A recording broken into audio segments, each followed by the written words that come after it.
Bapak Presiden, Pak SBY adalah orang yang sibuk tingkat tinggi gitu istilahnya ya. Betul.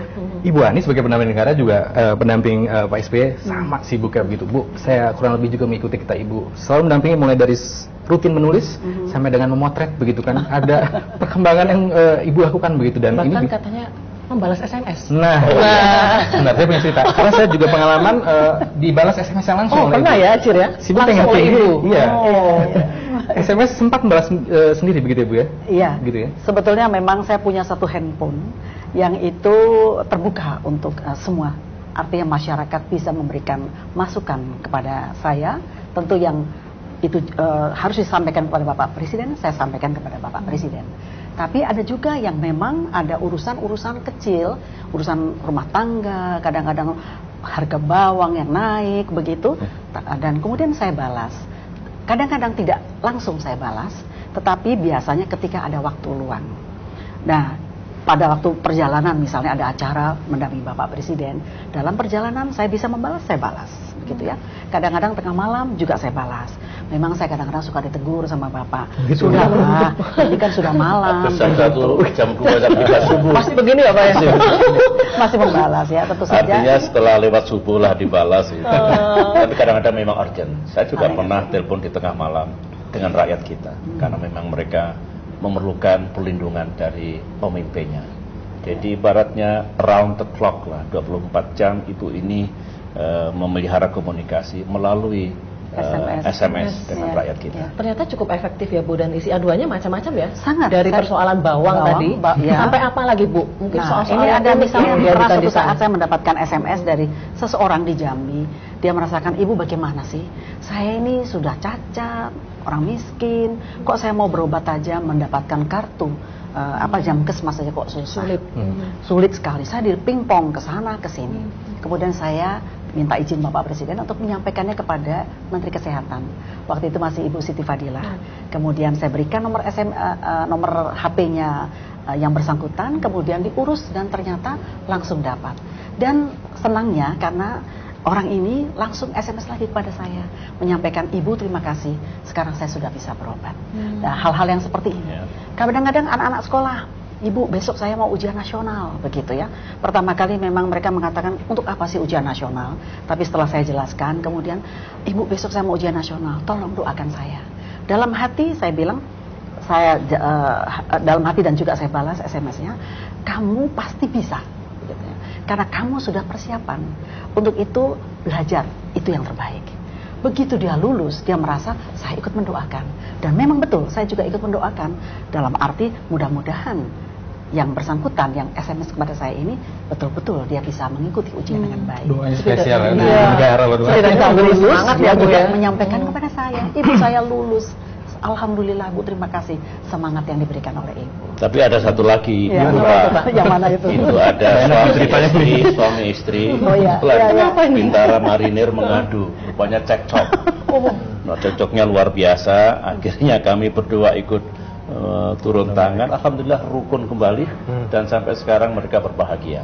Nah, itu kan drama kehidupan. Kalau mengadunya turun tangannya gimana ya? Sampai Iya, batas ibaratnya gitu kan. Ya, jadi begini, dia mengatakan, Ibu, suami saya itu kirim saja ke daerah konflik.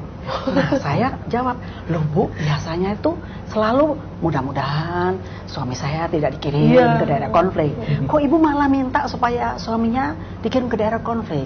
Jawabannya, habis dia tidak pernah mau menghargai saya sebagai istri. Nah, kemudian setelah saya cek-cek, ini kok kayaknya TNI begitu ya. Kemudian kita minta tolong kepada ADC Bapak Presiden, ketemulah. Singkat cerita ketemu.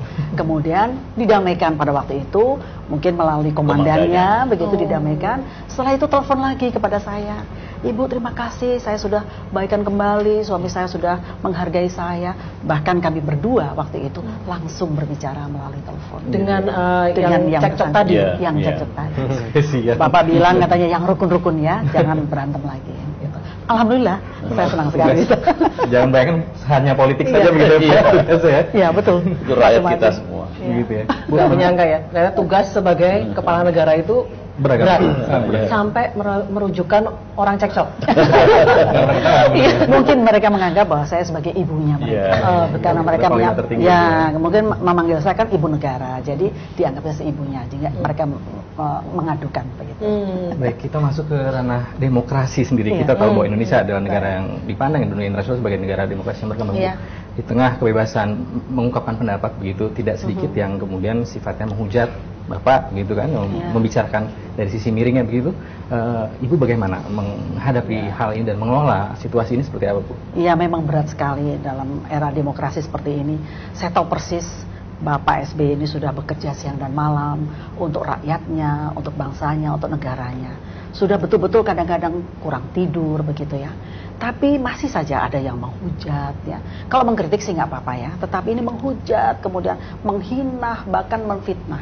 Kadang-kadang begitu beratnya sampai saya sendiri hampir-hampir tidak tahan.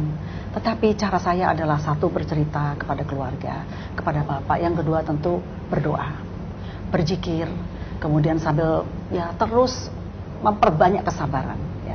Sabar itu katanya tanpa batas. Oleh karena itu terus memperbanyak kesabaran. Paling-paling hanya bisa begitu.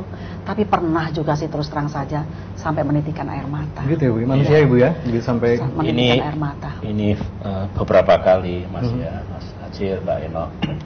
Ketika setelah sholat, zikir lama sekali nggak berdiri. Saya lihat pasti ada sesuatu yang dipikirkan. Kadang-kadang meneteskan air matanya. Terus saya, sudahlah, kita harus kuat. Harus kuat.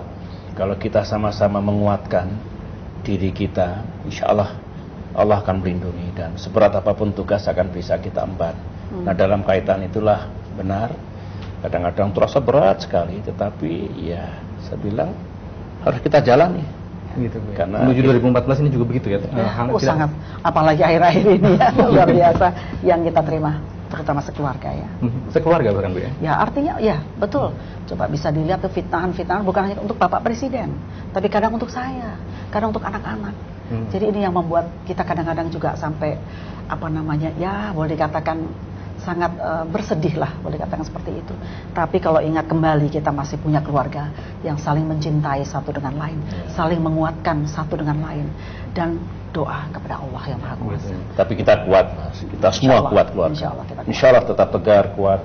Dan kami tidak boleh terganggu dengan itu semua. Harus jalan. Karena sumpah saya untuk negara, untuk rakyat ini. Saya sudah memiliki harga diri, saya memiliki keluarga dan sebagainya. Saya mengatakan itu semua tidak benar.